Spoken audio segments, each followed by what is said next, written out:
Oke, kita lanjut kembali perbincangan. Nah, kalau dari Bang Erwin, Bang Andreas juga kan setiap dan teman-temannya kan sekarang sedang benar-benar memelototi hasil penghitungan suara gitu ya. Karena kan satu suara pun matters gitu. Tapi kalau kita bicara dalam kumulatif nanti gitu, Prof. Kalau Golkar jadi ketua DPR, apa yang terjadi? Kalau PDIP jadi ketua DPR, apa yang akan terjadi? Iya, gara-gara jaraknya terlalu tipis ya. Ini kan biasanya PDI Perjuangan kalau tahun pemilu 2019 kan lumayan di atas 20 gitu ya. Jauh. Sekarang ke 16 lah. Di sini ada 15-an gitu. Wah, ini ekspektasinya malah tinggi, hoping gitu. Jadi kalau sampai terjadi gitu nanti Golkar gitu ya, lalu menang gitu pemilu legislatifnya, maka akan memimpin di DPR. Lah, apakah ini secara dari perspektif demokrasi, apakah ini akan menjadi satu katakan gitu ya tatanan yang bisa berdampak positif terhadap pembangunan kita terhadap pemerintahan khususnya ya, pemerintahan yang good governance gitu. Menurut saya kurang. Karena apa? Diborong legislatifnya partai penguasa gitu ya, eksekutifnya partai penguasa. Tidak terjadi check and balances. Eksekutif heavy-nya luar biasa. Maka kecurigaan publik luas, ini Indonesia akan dibawa ke otoritarianisme, bukan ke demokrasi lagi. Karena semuanya diborong sudah selesai gitu kan. Tapi kalau PDI Perjuangan yang menang dan bisa memimpin DPR gitu, maka akan terjadi check and balances yang relatif tentunya efektif. Karena tentu semua apa yang menjadi ketetapan dari pemerintah itu akan diawasi, dikritisi gitu ya, dan ada perdebatan di situ.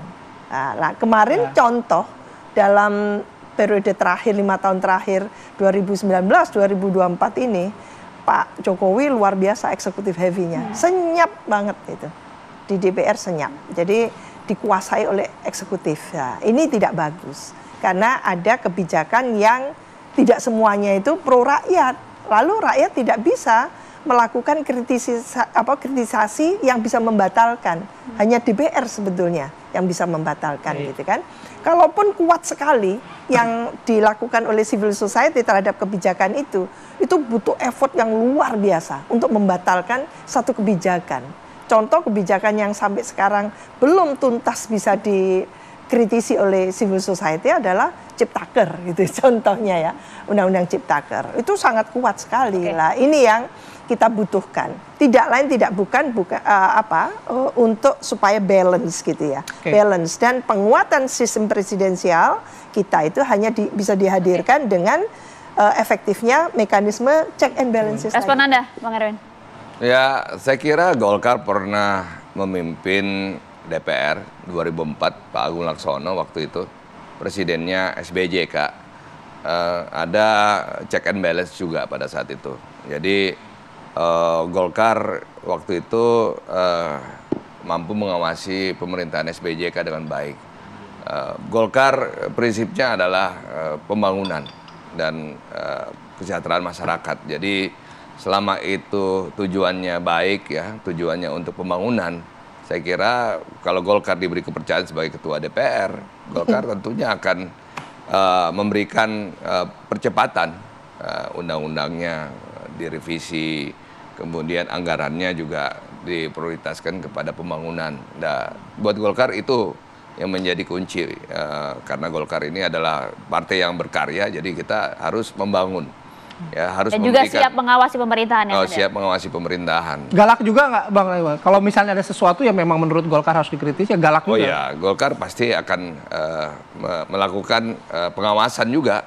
Karena kan setiap komisi pasti dipimpin oleh beda-beda partai juga, fraksinya gitu. Jadi tergantung fraksi mana nanti yang akan mengawasi. Kalau pimpinan itu kan menerima masukan dari komisi dan pasti rapat plenonya dipimpin oleh ketua partai, ketua DPR. Oke, sekarang ke Tapi Bang Andreas. komparasinya agak beda ya. Kalau dibandingkan dengan pemerintahan Pak SBY, di mana Golkar memang satu koalisi gitu ya, ada di pemerintah dan cukup kritis dengan PKS, saya ingat dengan PAN ya, luar biasa. Karena memang konteks waktu itu memungkinkan untuk justru mengkritisi dan seperti oposisi. Kenapa saat Bahkan, ini tidak?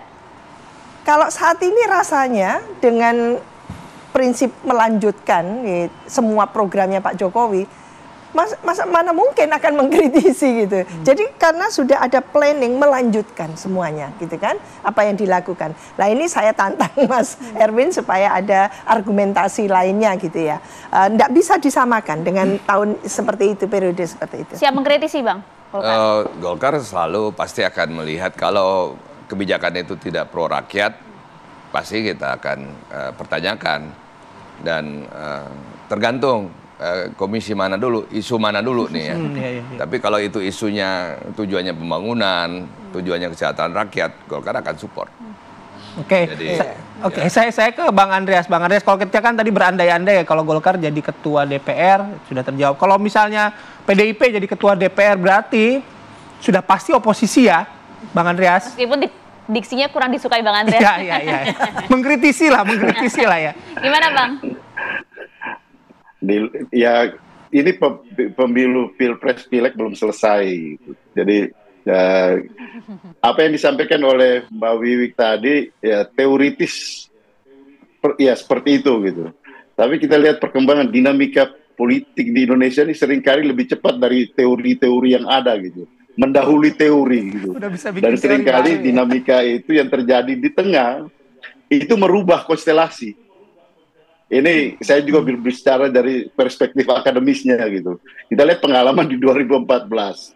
Nah sekarang kita lihat perkembangan perjalanan antara Februari sampai dengan Oktober ini masih dinamis juga gitu. Dan itu bisa merubah konstelasi-konstelasi yang ada gitu. Dengan peta. Kenapa? Karena dengan sistem presidensial ya presiden dengan multi partai ini juga bisa merubah banyak konstelasi yang ada baik di parlemen maupun di dalam perjalanan di eksekutif di kabinet nanti. Jadi ya perkembangan ini akan menentukan perjalanan ke depan gitu. Dan kita tahu kekuasaan yang sekarang kekuasaan dalam arti figuratif gitu, dalam arti person ini berubah. Ke depan kan kalau misalnya apapun situasi dari hasil pilpres yang sekarang sudah dalam penghitungan ini, ya bukan yang sekarang yang berkuasa itu yang akan menjadi penguasa ke depan gitu. Jadi pasti akan ada perubahan-perubahan gitu. Dan dinamika itu bisa jadi lebih cepat dari apa yang kita pikirkan sekarang yang tadi Mbak Wiwi jelaskan gitu. Soal perubahan apa sih? Kok saya khawatir Bang Andreas sebenarnya udah punya info tertentu gitu. Iya, dinamika apa yang akan terjadi nanti sih Bang? Enggak, ini kan berdasarkan pengalaman. Kalau kita lihat berpikir secara politis itu kan berpikir secara akademis kan ada dua cara berpikir, deduktif dan induktif gitu. Kalau Mbak Wiwi tadi berpikir secara deduktif gitu, melihat dari teori yang ada check and balances, teori politiknya gitu. Saya berpikir secara induktif gitu, melihat dari empiris perkembangan pengalaman di Indonesia gitu. Dan ini bisa merubah konstelasi gitu. Begitu Bayu, nanti ikut belajar di ini sekolah partai PDI Perjuangan juga. Oke, kalau mau ngomong empirik ya sekarang real ya. Tidak tertutup kemungkinan memang Golkar akan menyalip gitu kan. Menyalip karena apa? Karena hitungannya juga belum final kan gitu. Ketika itu menyalip dan target yang sudah direncanakan secara terukur oleh ketua pemenangan tadi itu sekitar 35 dari total itu akan dimiliki oleh Golkar. Dan Golkar memang menjangkau orang-orang muda. Lama ini dengan Golkar Institutnya dan sebagainya itu luar biasa. Maka ada partai-partai muda yang seolah-olah akan menjadi rumahnya itu diambil duluan oleh Golkar. Karena Golkar memang leading dalam hal itu. Lah maka tidak tertutup kemungkinan memang Golkar akan menyalip dan secara alami dia bisa menjadi ketua DPR. Katakan seperti itu. Cuman apakah bisa Golkar itu menjamin perpolitikan kita itu sehat? Gitu ya, masih rasional dan sebagainya, tidak lalu kita kembali ke otoritarianisme. Itu yang mengkhawatirkan kita. Oke, baik. Tapi benar tadi apa yang sampaikan Bang Andre, masih kan sampai Oktober masih agak lama ya. Dan kita juga sudah belajar. Semua hal bisa terjadi. Nah, itu dia gitu. Soal teoritis dan juga pengalaman mungkin jadi pengalaman kita semua gitu. Oke, tapi sekali lagi terima kasih ya Bang Andre.